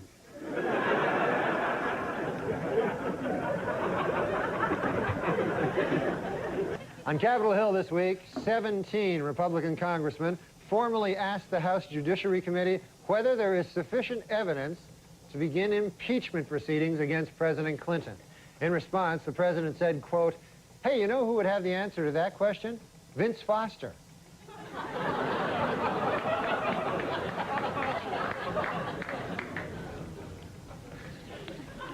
Okay, Norm, you're Canadian. Yes, I am. So what do you think of this whole presidential mess? Well, I hope that the Democrats don't steal the election from the winner, you know, but who knows? You like George Bush, don't you? I love George Bush, man. He's a good man, decent, you know, none of this. He's, you know, he's not a liar, a crook, murderer, or anything like that, so it'd be good to get the... See, I think we should get the homicide out of the White House and get like a fresh start, because we don't want any more murderers. I think we should just go on to the next question. Oh. Who are the murderers? Yeah. Oh, Clinton, he murdered a guy. Yeah, you know, we're not allowed to, you're not allowed to put out no accusations without That's a little too far. That's the way it does work. Let's just go on to the next question. Yeah. This is not my week. What can I tell you? Oh, it's not mine either, and I'm being very nice, okay? Be a good boy. Now, Norm. Do you never hear that? No. Listen, No, we don't need I don't want to get into this, and I don't want to hear it, and this is not the place to make those accusations, and you're supposed to be funny. Let's get on to the next question. So get with it. There you go. This is a live show. Not for nothing, Norm, but you have been properly chastised by Barbara, so I'm now going to ask the next question. I thought it was a matter of record. Shut up. Shut up. Look, Okay. let me do this, okay? I'll tell you what's a matter of record. You will not be invited back if you don't shut up. All right, now. Let's talk football. All right, manslaughter. Let's talk football. Norm, did you ever hear the word? The phone is ringing. I certainly hope that's somebody calling to tell you to go home. Oh, no. Dude, you got a phone ringing. Oh. Answer the phone. Hello? Oh, yeah. Oh, no. The thing is this. There, you know Matt Strauss? Yeah, the producer. The producer. He told me it would be funny. He said, like, why don't you carry a cell phone on and then let it ring and then pretend like there's a guy on it. Is there anybody on it? No, it's a thing. Pretend. You know what, Norm? You're a dead man. Here, you talk to him now. You know what, Barbara? You know what you said about rage and work? Give this man a plate of soup and tell him to shut up. Norm, all right then. Let's see. Norm. What? Okay, listen, Norm, listen. Not only have you annoyed us, but I read that you have actually annoyed one of your idols. Who is that? Oh, the great Bill Cosby. Yeah, what'd you do? Oh, my God, I love that guy. He's my hero, you know, just like you, maybe Bill Clinton would be your hero. I love... There's no stopping you, is there? No, you seem to like Bill Clinton. There really, and this man leads into our show on Friday night. I know. It's all right, his career's over after this anyway, who cares? Go ahead, Norm. No, Bill Clinton, who's a great man, obviously. You know, everybody has their opinions, right? Mm-hmm. Are you moving along? No, You're Bill going to get to the point. Cosby. Cosby. Oh, Cosby. Oh, God. What's in that coffee? What are you drinking in there? Now, Bill Cosby is a great man, first of all. There has never been any accusations toward Bill Cosby about any... Will you just tell us what you did for Bill Cosby? Oh, I met him. I opened for him at a club, and he was a great man, you know. He's my hero of all time. You know how funny Bill Cosby is, Yeah, right? so I'll get to the point. I'm going past menopause. Make the point. Let's go. Not everything has a point. We are learning that, okay? All right, Norm, you want to finish the story, or shall I ask you the next thing? Well, the Bill Cosby thing is this. Dear God. I met Bill Cosby. We're all fans of Bill Cosby, right, Barbara? Yeah. What? Yes. Why don't we talk about the millionaire? Oh, yeah, you know what? Tonight, Norm and I... please. I like Bill Cosby. Let's talk about the millionaire. Norm MacDonald and I are on The Millionaire tonight. Oh, yeah. Well, tell him about that, how you thought he's dumb today. Wait till you see him tonight.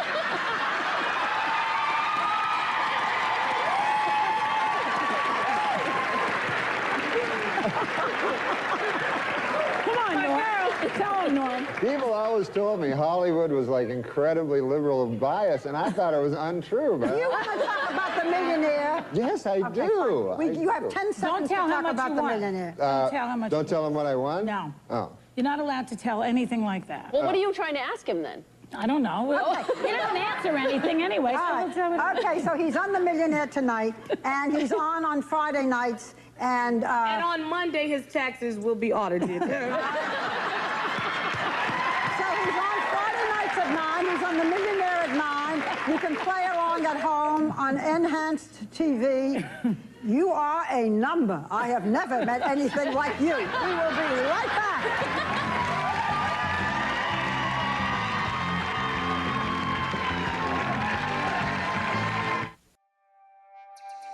Going out again, am I out of my mind? Going out with friends, gonna have a good time. As funny as that last bit. Just so you know, Well, good evening, Mr. President, Mrs. First Lady, and the distinguished members of the Radio and Television Correspondents' Dinner, When I accepted the honor of performing here tonight, one thought crossed my mind, and that was, please, God, don't let me bomb in front of the President.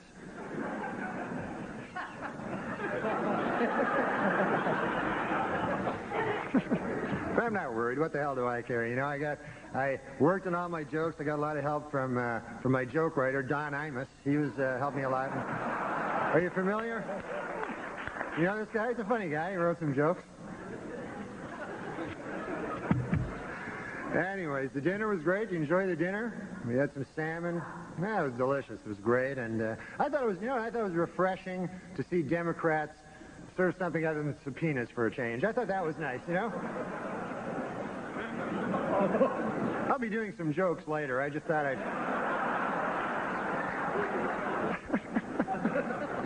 And of course, it was very inspiring to see President Clinton up here on crutches making a speech. I mean, I thought that was just amazing, you know.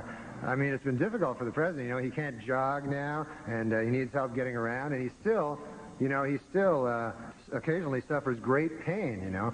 On the upside, you got your medical marijuana, so that's, you know.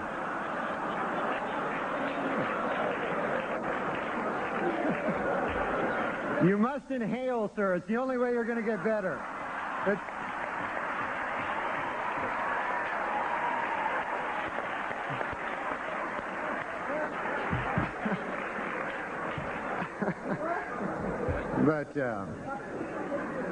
But it's odd. I mean, I think this is the first time that I can remember that we've had a president that is hobbled, you know, and it's tough on everybody. The Secret Service is not easy on the Secret Service. They have had to learn, you know, how to do this, and they've been specially trained on how to lift and carry President Clinton by top experts who've been doing this for a long time.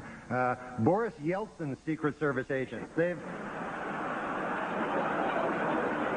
stepped in to help, you know.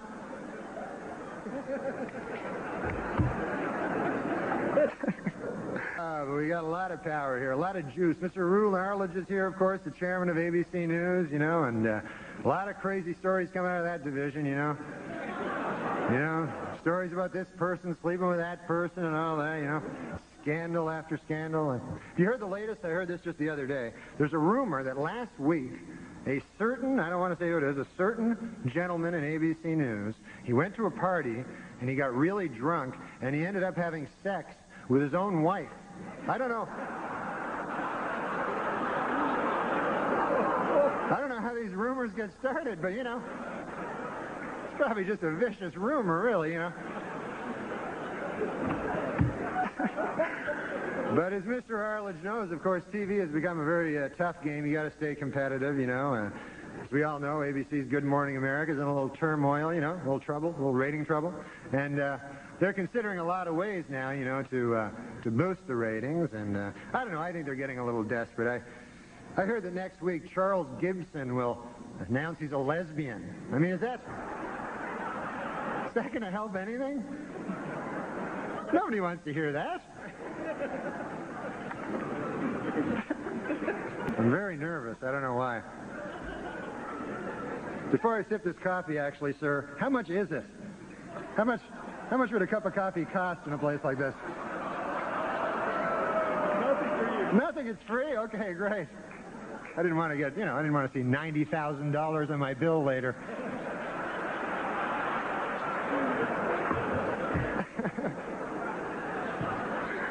I'm sorry. And of course, there are some important Washington figures who couldn't be here tonight. Vice President Al Gore is not here. Unfortunately, he broke down and they had to leave him in the shop overnight. But they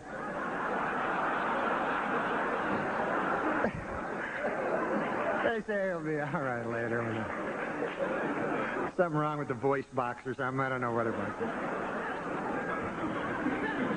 House Speaker Newt Gingrich is not here. A little while back, of course, everybody knows that Newt pushed through a lot of budget cuts in the arts, particularly in PBS, you know, and the effects are being felt now. I can see it, even as a layman, you know, just watching. You know, the other day I watched that show, the Frugal Gourmet. It changed its name to the Cheap Bastard. I mean,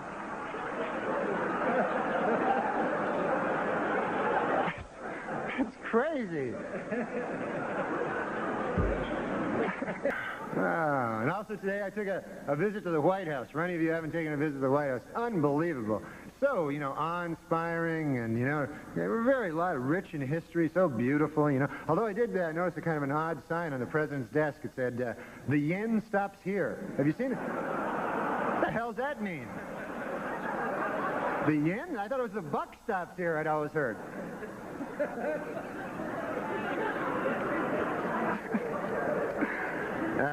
You know, of course, they say the White House was haunted. Did you know that? And I thought this was kind of sad. I heard last night that President Clinton charged Abraham Lincoln's ghost $10,000 to sleep in his own bed. So that doesn't seem right to me, you know? I mean...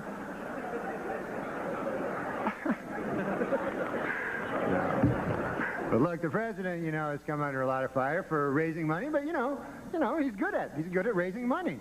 That's not a bad thing. Every president's done it. It's just that President Clinton is very, very, very good at it. Do you know he has organized in the past year over 100 fundraising dinners and over 200 fundraising midnight snacks? Did you know that? Is he laughing? Is he...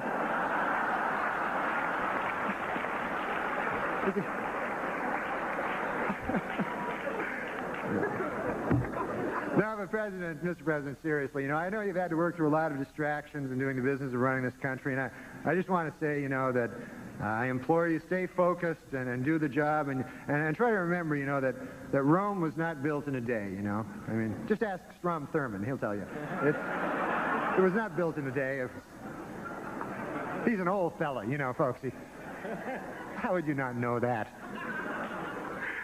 I have to say, though, you know, this is an incredible thing for me. You know, I'm just a punk, you know, and yet here I am, you know, I can't believe I'm speaking in a room. I'm standing in a room here with the most powerful man in the country, Alan Greenspan, you know, and it's a little amazing to me. It's a little, you know.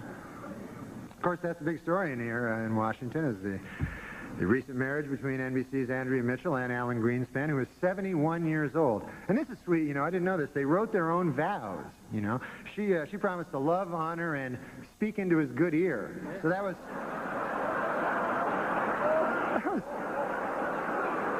kind of sweet, you know.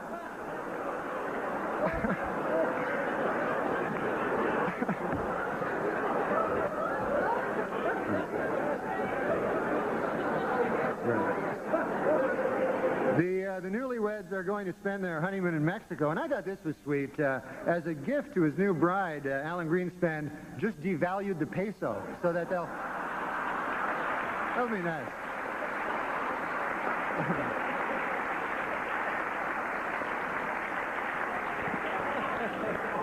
So anyway, a little bit more of my coffee. Anyways. You know, it just occurred to me, Mr. President, you are now handicapped, and you're the President of the United States. You must have an unbelievable parking spot, you know?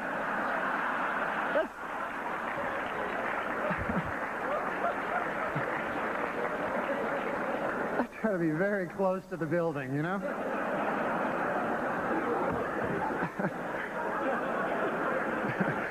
But, you got to hand it to the president. His injury is not holding him back from doing the business of the nation, you know. In fact, he just nominated Major General Claudia Kennedy as the Army's first female three-star general. And I think that's great, you know. She's doing a great job. Apparently, the only thing she's having trouble with is she's having difficulty figuring out how to sexually harass herself. She doesn't know how to...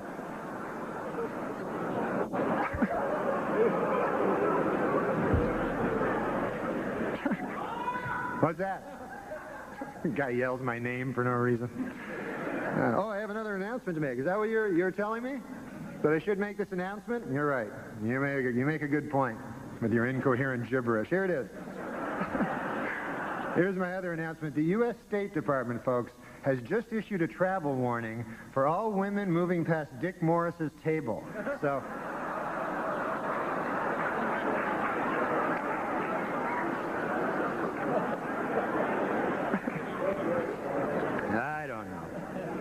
I don't know. Well, that's about it for me. I just want to... How about this Heaven Gates call? This is what everybody's talking about. It's unbelievable. And it really is a sad story, and it's hard to comprehend. I mean, think about it. Who in their right mind would believe that you get into a spaceship behind a comet by castrating yourself and committing suicide? I mean, other than Pierre Salinger, who on earth would believe...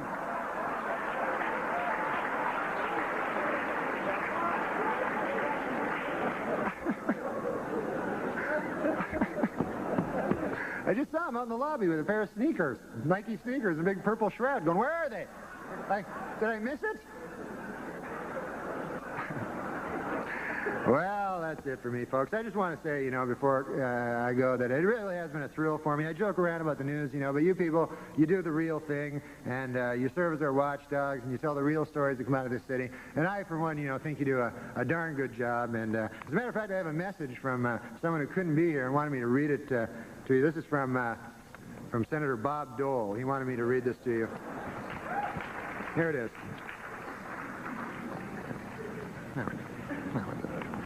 This is it. This is from Senator Bob Dole. Ladies and gentlemen of the press, to hell with all of you. You cost me the damn election.